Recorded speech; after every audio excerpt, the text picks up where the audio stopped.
The Nairi's pronouncement came in the wake of renewed and relentless tension and violence between angry Kusasi youth and personnel of the Ghana Police Service in the Bawku traditional area. 2 police officers have since died and 2 others, including an immigration officer, been injured following the renewed tension, which was reportedly triggered by Kusasi accusations of bias against the police. Precisely, the police administration was accused of aiding Mamprugu women to trade in a Kusasi market. Hell broke loose on April 9 when a man regarded as a Kusasi youth leader died during a chaotic protest against the alleged police bias. The angry Kusasi youth in Bawku then went on rampage, leading to the burning of police barracks and the private residences of the Bawku Divisional Police Commander and a CID operative. The rampaging youth also launched violent attacks against the police stations in Pusiga and Binduri and destroyed several police installations along the Bolga-Bawku Pulmakum Road. The Inspector General of Police, during a reconciliatory visit to Bawku, got his share of the violence when his vehicle was targeted and extensively damaged by armed bandits. Addressing journalists at his palace, the Mamprugu Overlord, Nabaga Abdullahi Mahami Sheriga, offered his passionate condolences to the bereaved families of the murdered officers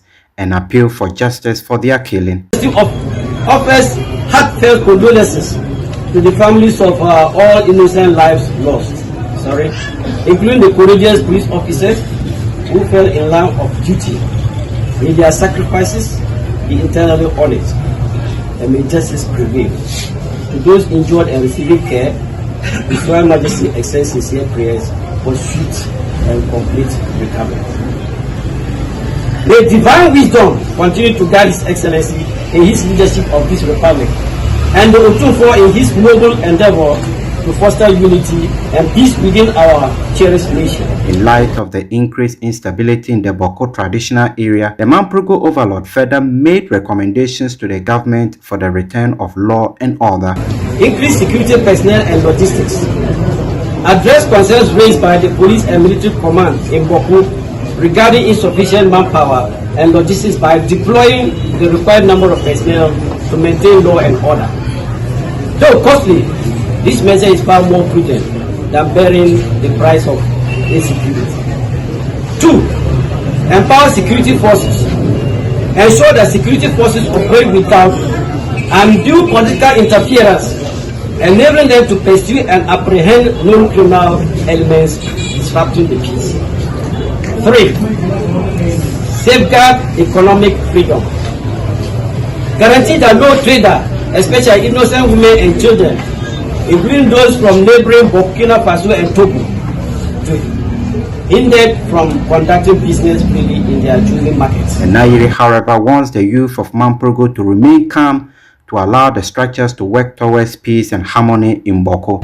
In this difficult moment, His Royal Majesty calls upon the noble youth of Mamprugu to exercise restraint, uphold the values of peace, and remain law-abiding as efforts to seek lasting resolutions and reliefs are actively underway. Amongst other challenges faced, there are reports of an economic embargo imposed by armed bandits, essentially preventing Mamprugus and their sympathizers from traveling in and out of Bawku. The Nairi condemned this development as totally unacceptable and strongly urged the government to ensure free movement of goods and services along the Bolga-Bawku Pulmakum highways. Calls upon the government of Ghana to take decisive and immediate measures to safeguard its people, especially along the Bolgatanga-Bawku Pulmakum corridor.